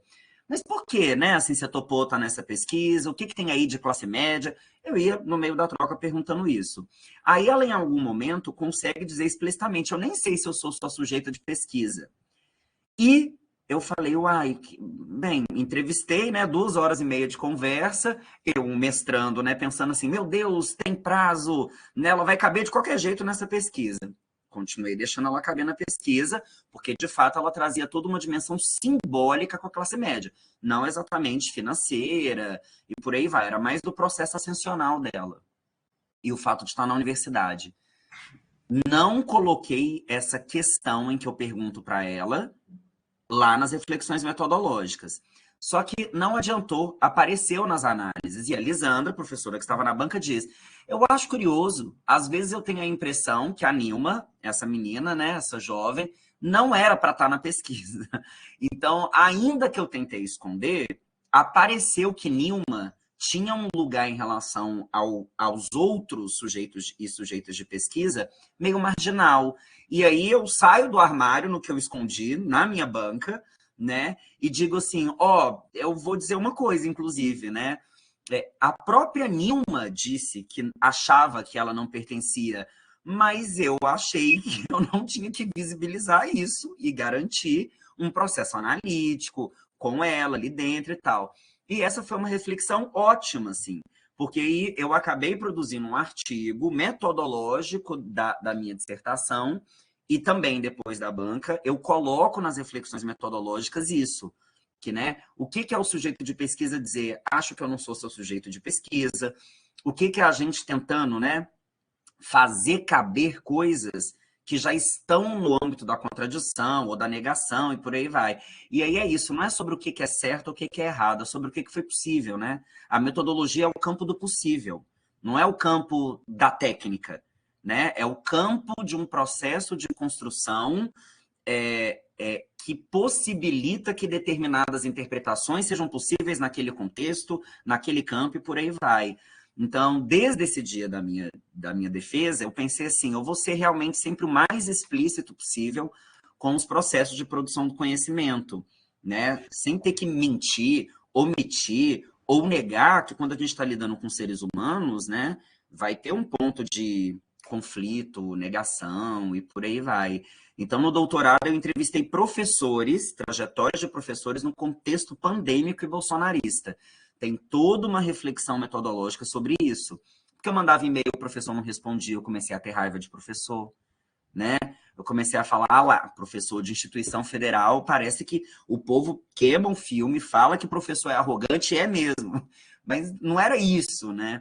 Tava todo mundo doente, tava todo mundo sendo atropelado com trabalho remoto, com trabalho com celular, com e-mail, com demanda.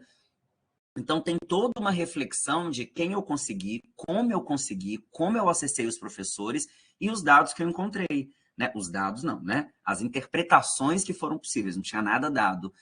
E é isso, assim, eu tenho radicalizado cada vez mais essa dimensão, né, da metodologia como campo do possível.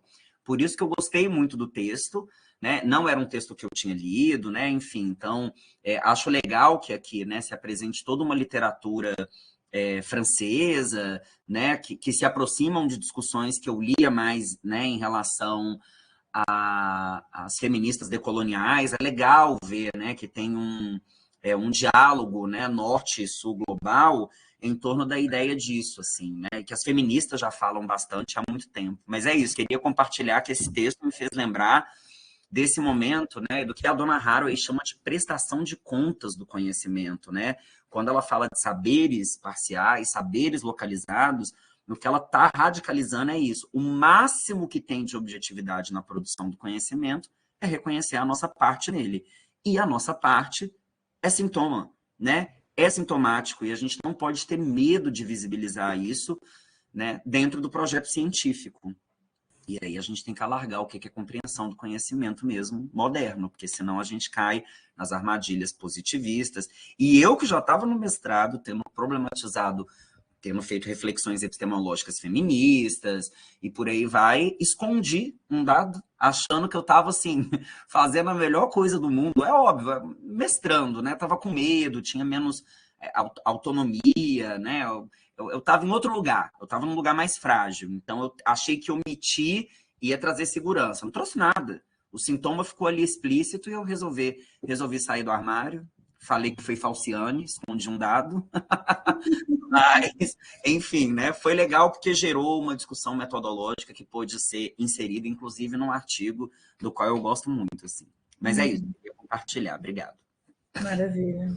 Gato escondido com o rabo de fora, por falar em gato, né? Pois é, Ricardo.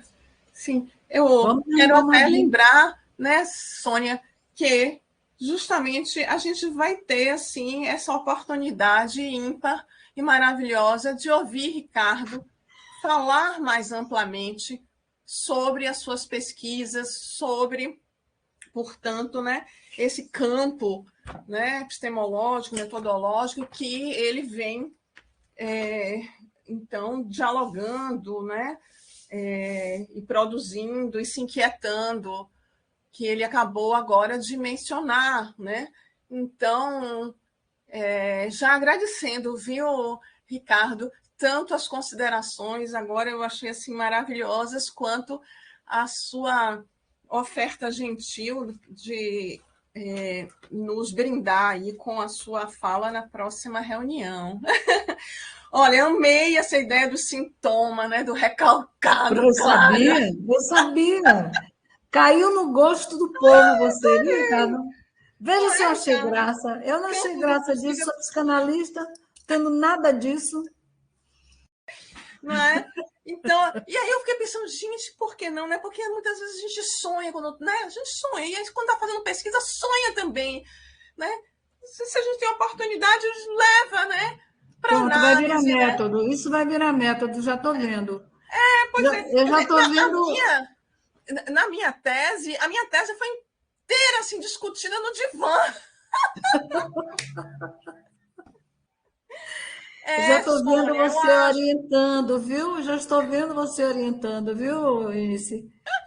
Levando em consideração todas essas coisas. Mas vamos adiante, vamos abrir aí para outras pessoas. Não. Bora, meu povo, se anima aí. Agnes, obrigada. Oi, pessoal. Agnes, eu não resisto. Eu vou pronunciar seu nome como é em francês. Hoje eu vou. Hoje eu não resisto. Agnès, diga que não é lindo. Não bota esse G, N, entendeu? Fique à vontade. Agnès, acho lindo. Pronto. Fique à vontade. Eunice, te agradecer muito, né, pelas reflexões, pela ampliação do nosso repertório, né, pelos exemplos que você trouxe. Eu já conhecia um pouco o trabalho do Latour, né, e sempre achei muito interessante esse olhar para a própria ciência, né, para os pesquisadores da universidade. E eu até tenho o Reagregando Social aqui, vou puxar da estante para olhar os capítulos que você comenta. Acho que você trouxe contribuições muito importantes para a gente. Eu queria comentar, né, um aspectozinho que está ali na base, acho que do texto, né, da Weber, não lembro o pronome, Florence Weber, né, que é essa divulgação dos diários do Malinowski, que tem, né, toda essa outra dimensão que gera um apelo, porque a gente, em geral, não tem acesso. A ciência ainda se vende muito como objetiva, e, em muita medida, o que eu estou fazendo não é questionável. Né? O Ricardo mesmo agora deu um exemplo para a gente aqui, né? De um psicólogo, mas que a gente vai ajeitar aqui e acolá, e isso está por todo lado, e também no modo como a gente expressa. Então, um exemplo como o do texto da Gina, né, em que ela se refere a si mesma e às suas inquietações, às suas angústias, isso não é tão padrão, né? Eu acho que indo mais nessa direção da autoetnografia, a gente pode, no futuro, quem sabe, diminuir essa curiosidade, esse fetiche, né? Por um material que vai revelar, né? Como no caso ali dos diários do Malinowski, desejo sexual, antipatias, né? Desprezo, etnocentrismo, tantas questões que, como cientistas, a gente faz de conta que não existe, mas existe porque somos gente, né? Ainda que sejamos pesquisadores, somos gente ao mesmo tempo. Então, a gente acho que vai ter que conviver com essa ideia de que sim, as pessoas... Vai ter um público para isso, né, Eunice? Vai ter gente interessada sempre que se revelar o lado B dos pesquisadores. E quanto mais famosos, né, maior a curiosidade, né? Então, acho que tem esse ponto aí que está margeando como base para essa reflexão da autora. Era só isso. Vou falar, gente, porque eu termino me esquecendo, né? Quando eu deixo muito. E aí a Agnes falou e eu retomei isso. Porque, assim, pensando bem nessa brincadeira que eu fiz com o Ricardo, de gato escondido com o rabo de fora, a gente aprendeu a fazer ciência como se a gente tivesse que se esconder da cena, como se fosse um crime sem autor, entendeu? E eu acho que isso é uma bobagem, né? Você é seu trabalho, e seu trabalho, em alguma medida, se confunde com sua trajetória. Se você olhar, né, você tem, claro que tem exceções, pessoas que fizeram coisas que não gostavam de fazer. E isso também aparece na pesquisa. Né? Quando eu digo para as pessoas, eu digo, gente, você tem certeza? Isso é um papo reto que eu tenho com os orientandos. Você gosta mesmo do que você está fazendo? Porque se você não gostar, você só vai sofrer durante anos. 2 anos no mestrado, 4 anos no doutorado e, quiçá, mais. Porque se você continuar sem gostar do tema, o que é que vai acontecer? Você ainda vai publicar sobre aquilo que você não gosta. Então, você está presente dentro do seu trabalho. É indisfarçável os caminhos que você toma. Eu acho muito lindo quando uma pessoa diz assim, tem 3 tipos de diário de campo, 4 tipos de diário de campo. Achei lindo. Eu não sou capaz de fazer isso, sendo uma pessoa assim, muito sincera. E eu adoro escrever, mas eu não escrevo de uma forma sistemática. Eu só queria acalmar os estudantes, os mais novos, de que não necessariamente você precisa fazer dessa maneira. Eu acho que é bom que os autores tenham trazido essa sistematização, no sentido de mostrar para a gente com quantos paus se faz uma canoa, entendeu? Um diário de campo pode ser tudo isso, né? Pode ter todas essas facetas. Eu sou mais maluca, assim, né? Escrevo de uma maneira mais desordenada, todas essas coisas ao mesmo tempo. E depois eu tenho um trabalhão, né? De separar joio do trigo. Isso daqui é isso daqui é aquilo. Uma parte fica ali para a posteridade, sei lá qual. Mas, enfim, eu acho que eu levei muito tempo, né? Tentando convencer meus estudantes que o diário de campo era importante, né? Eu acho que isso acabou um pouco, assim. Ou as pessoas se convenceram, ou estão caladinhas, não falam sobre isso, mas eu sinto que muitos têm feito de maneira sistemática, apresentam, aparece no trabalho feito, porque ele tem que aparecer. Eu acho que Gina foi a mostradeira total, pegou o diário e botou toque lá dentro da tese, né? E ainda bem que o orientador dela topou isso, para não ficar com um apêndice, um primo pobre.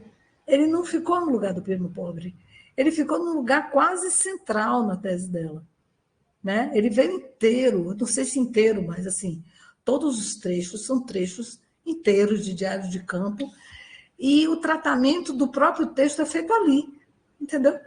E um pouco por a gente que lê, a gente que faz a interlocução com o texto, né? Então, isso eu queria falar sobre essa coisa sistemática, não sistemática, mas fundamental de ser feita, seja lá o estilo que for do autor. E a outra coisa é assim, eu gosto muito de pensar, e isso ficou muito claro na exposição de Eunice, nas falas que se seguiram, que a gente comparece na pesquisa de uma maneira muito rebelde. Na década de 80, de 70, vocês sabem que eu já digo para vocês, meu passado é uma lama. Eu aprendi a fazer uma pesquisa em que a gente apagava cuidadosamente todos os vestígios do pesquisador, começando pela ausência de personalidade na pesquisa. Você não podia falar na primeira pessoa, né? Você usava aquele si, que ainda aparece. Eu estava corrigindo o texto aí, não lembro mais de quem foi, em que eu tirei todos os sis, entendeu? Pensou-se, falou-se, quem falou? Quem pensou, né? Não tem esse sujeito aí oculto, inexistente, né? Imaginário. Tem uma pessoa que está fazendo a pesquisa. Então, eu acho que essa discussão, que é uma discussão epistemológica central da nossa época, né? Que é a relação sujeito-objeto, ela se encaminhou na medida em que, por resistência, vou falar uma palavra que nem combina com ciência, mas militância, né? Pesquisadores do mundo todo se colocaram contra essa compreensão. Mesmo na pesquisa quantitativa, né? Eu me lembro quando eu fiz meu mestrado, a coisa que foi mais importante, olha que eu era behaviorista, hein? Foram os dados que não tinham a menor importância, não tinham significância. Foram meus 2% que fizeram meu mestrado, porque eram as coisas que as crianças diziam na sala de aula e que confrontavam a escola de frente. Confrontavam de frente é engraçado, né? Mas elas falavam da instituição escolar, falavam da professora, falavam do abuso dos métodos, mas aquilo era muito insignificante, eram só 2%. O mestrado foi todo feito em cima desses 2%. O resto, quando as crianças aplaudiam a escola, diziam que estava tudo bem, faziam o que era pedido e tal, não sei o quê, mas quando elas diziam assim, eu detesto esse livro, porque não fala sobre futebol. Isso é verdade, está na tese, está na dissertação. Né? Então, a criança ela não se reconhecia no material didático.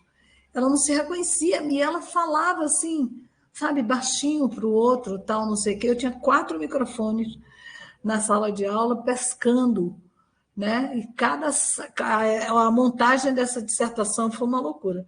Eu chegava às 6 horas da manhã na escola para botar os microfones para poder gravar, né, o que as crianças diziam e as professoras. Mas, enfim, na pesquisa, normalmente você pensa o quê? O que é expressivo, o que é quantitativamente importante, é o que mais aparece. Pode não ser. Pode ser aquele quase 0% ali de nada que apareceu na pesquisa, né? E era no que eu estava interessada. seria nessa contra-ideologia que a criança mantinha ali, né, em relação à escola, dizendo não é desse jeito que eu quero aprender. Bom, enfim, sendo longa, eu já sei, mas enfim, eu tenho uma última coisa para fazer, juro que eu não falo mais, que é pensando no diário de viagem, porque, na verdade, essa discussão é muito poética, né? Ela é muito, muito literária.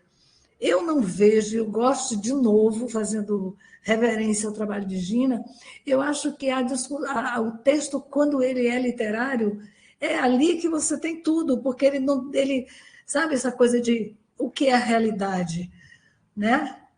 A realidade não tem, a realidade é criada, a realidade, você pode ver, todas as pessoas veem o mesmo fato e nunca vai ter um relato parecido do mesmo fato. Isso já é tema de conversa da gente aí há muito tempo, o que é que se chama de realidade. Então, a gente estava, depois assim, você está caindo no relativismo total? Tô,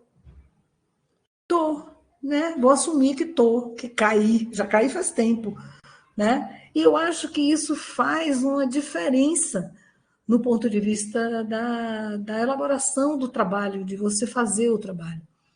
Né? Você, primeiro, não fazer essa diferença aí entre o que é literário, porque o texto científico, quando ele é só científico, ele é chato de ler pra caramba, gente. Economize aí esse negócio desse texto que não agrada, que não tem estilo, entendeu? Eu sou chata, né? Todo mundo que sabe disso, que eu leio um negócio e eu falo assim, ai meu Deus do céu, puxa vida, isso aqui não tem, sabe? Não tem tchan, não tem elan, não tem pessoa, não tem subjetividade, e o texto precisa ter. E aí, eu pensando na discussão, no papo poético, né, do diário de viagem, né, de como isso tudo começa, né, século XIX, colonialismo e antropologia, quase uma igualdade, né? Eu fiquei pensando que vocês todos devem ter na cabeça a mesma imagem que eu, porque isso estava nos nossos livros de escola. Não sei se estão mais para os mais novos, mas a ideia de quando é que você via a Terra era quando olhava para o mar e começava a ver fragmentos, né? Pedaços de madeira, pedaços de planta, né? Então, enquanto a Eunice falava, essa imagem me veio, e é exatamente isso, diário de campo. É o que está flutuando ali nessa água, que é seu campo de pesquisa, e que você vai recolher, porque isso vai levar para a terra firme. Se você virar o barco na direção desses fragmentos, eles vão lhe levar para a terra firme. Então, não sei, eu fiquei com vontade danada de escrever isso, que eu escrevi agora aqui, viu, gente? Pelo amor de Deus, não deixa eu esquecer, não, porque eu acho que isso vai virar um negócio, viu, Anice? Isso aí vamos chamar a gente. E última das últimas coisas é assim, a gente aprende mais, porque repare, uma coisa é você usar um método para fazer seu trabalho, mas você aprende muito quando o pesquisador suspende essa discussão e escreve sobre o próprio método. Eu estou louca para ver isso que Ricardo disse que tem aí, que fez com esse gato escondido com o rabo de fora. Eu quero ver esse negócio. Isso é muito legal. O Observatório fez isso no último livro. A gente deixou o texto de lado, o conteúdo de lado, e foi para o método e para as articulações teóricas que a gente utilizou. Isso tem muita utilidade, isso é muito, muito importante, eu acho que... E todo mundo é capaz de fazer isso, né? Todo mundo, todo pesquisador é capaz de fazer isso. Enfim, gente, acabou. Não falo mais, não. Vamos embora. Jacira que está aí, Edgar, Edilene, Ava Carneiro, eu estou de birra com você, viu? Só porque ela vai ficar mais velha daqui a pouco, eu vou logo dedurando sua idade. Vai ficar bem velha já. Foi obrigada a abrir o microfone, meu Deus do céu. Senão você me esculacha, Sônia. A pessoa vai fazer 40 anos, está ficando uma senil, uma pessoa velha, entendeu? Coisa séria. Falar sério agora, Eunice, já salvei aqui as referências todas, assim, quando você ia falando, eu fui anotando, né, um monte de coisa, e foi ótimo você ter feito esse slide, foi bom que eu já salvei por aqui também. Acho que, assim, muito do que eu estava pensando foi comentado, eu vou só fazer aqui um acréscimo também a essa lista de referências. É um livro que quem é da psicologia talvez conheça mais, que ele já tem um tempinho que foi publicado, chama Homens Invisíveis, Relatos de uma Humilhação Social. Você está fazendo a carinha, acho que você conhece, né, Eunice? Eu não. Não, Meu Sônia. aniversário foi ontem, não ganhei presente, não ganhei nada. Olha, boa Dá volta! Eu devo dar referência aqui no chat daqui a pouco. Mas eu lembrei desse livro porque o autor ele faz um trabalho, assim, ele se propõe a fazer um trabalho etnográfico. Em algum momento, essas questões que seriam mais íntimas e situações que ele vivenciou, que ele vai, né, colocar no livro, ele traz isso no livro, é resultado de um trabalho, acho que de doutorado, mas eu não li a tese, né, eu li só o livro. Mas eu acho que é a mesma ideia, né, que ele traz de lá da tese. Assim, aí vive situações bem complicadas nesse processo etnográfico, inclusive do ponto de vista do relacionamento, né, com os participantes do estudo, e ele transforma isso num ponto central para a análise dele. Porque toda uma situação constrangedora, eu não vou dar spoiler, mas assim, ele vive toda uma situação constrangedora nesse processo da pesquisa, né, de contato com os participantes, mas essa vivência que ele poderia deixar de lado, ele traz para o texto e isso se torna uma reflexão importante para discutir a humilhação social, que é o ponto principal do livro, né? Invisibilidade social, humilhação social. Mas eu vou deixar aqui a referência, viu? Mais uma vez, parabéns, Eunice. Muito obrigada, Ava. Isso, fantástico. E aí, cadê esse povo, meu povo? Vamos embora aí? Também já estamos chegando assim ao final, né, Sônia? Tá certo, tudo bem, mas eu fiquei entusiasmada com a discussão. Tudo bem. Foi, ai, que bacana. Eu acho que foi muito bom. Também, eu gostei muito, assim. Interessante. Nem levantei a mão, já comecei a falar do nada, gente. Foi mal. Ótimo. Deselegantíssimo. Mas só para localizar aí, né, que foi dito, eu trago na minha apresentação, né, eu escolhi 2 textos que eu coloquei lá no cronograma para o próximo encontro, que apresentam um pouco o que tem sido essas reflexões, né, dos locais acadêmicos, políticos, e como a Sônia falou, né, o termo maldito, militante, né, da ciência militante, que eu aprendi a fazer e que, né, tenho cada vez mais sustentado isso aqui também, não à toa, estou aqui com vocês. Eu trago essa reflexão, né, o artigo, contextualiza essa história de novo, a gente continua nesse debate, nas reflexões que eu vou trazer sobre o feminismo decolonial na apresentação, tá? Para daqui a 3 semanas, né? Mas é isso. Ok, nunca ouvi falar. Sim, diga, Sônia. Não, eu nunca ouvi falar desse livro que ela citou e que você conhece. Parece que o mundo conhece, só eu que não conheço. Na verdade, o autor, um estudante da USP, não é isso, Ava? Que ele fez uma etnografia sobre as pessoas que fazem a limpeza ali na USP. Tá. Né? Então também não sou tão ignorante. Eu vi isso na mídia. Saiu até na mídia na época. Saiu na mídia, eu me lembro disso. Tá bom. Isso. Então, foi uma excelente lembrança de Ava, eu acho que vale a pena mesmo, né? E uma boa discussão, inclusive, sobre a própria universidade, né? A desigualdade social, a invisibilidade dessas pessoas, assim. Inclusive, ele, quando ele estava com roupa de gari, porque ele vivenciou, assim, a experiência mesmo da atividade de gari. Ele não era reconhecido pelos professores dele, né? Ele ficava invisível. Esse é um ponto-chave, né? E quando ele estava como estudante na sala de aula, enfim, nos corredores ele é cumprimentado e tal, mas quando estava vestido como gari, não. Enfim, panos para manga, né? Eu vou só colocar uma referência aqui para vocês.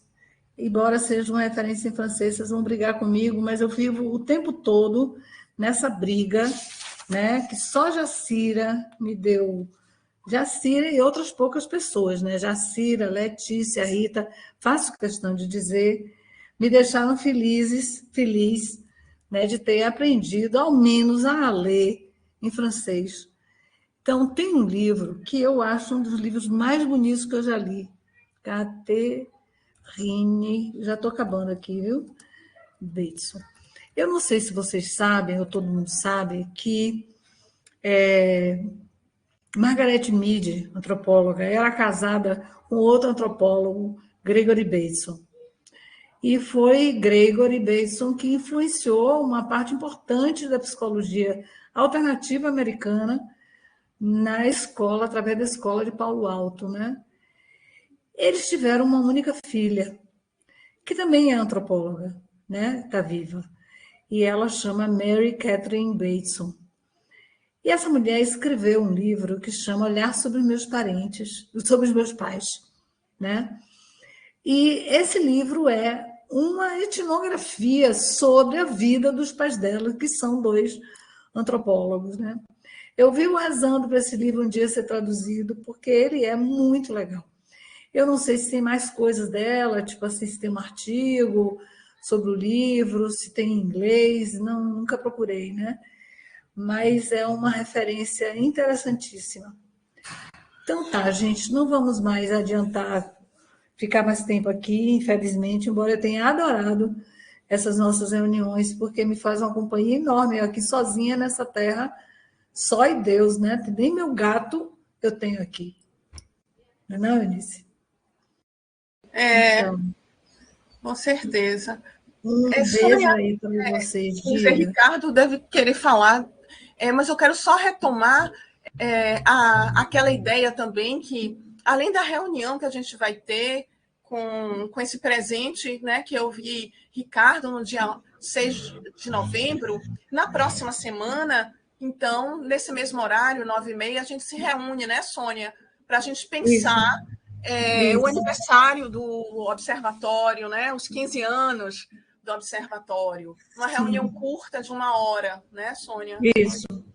E pedir a vocês, então, que as fotos que vocês tenham, né, que vocês se lembrem, os fatos e fotos, vocês mandem para o meu WhatsApp ou por e-mail, tá bom? Também. E eu gostaria muito que quem tivesse fotos de ex-bolsistas, né, gente que a gente não sabe onde está, que tivesse fotos, eu queria muito me lembrar dessas caras todas, porque já foi gente que passou pelo LOVE esses anos, né?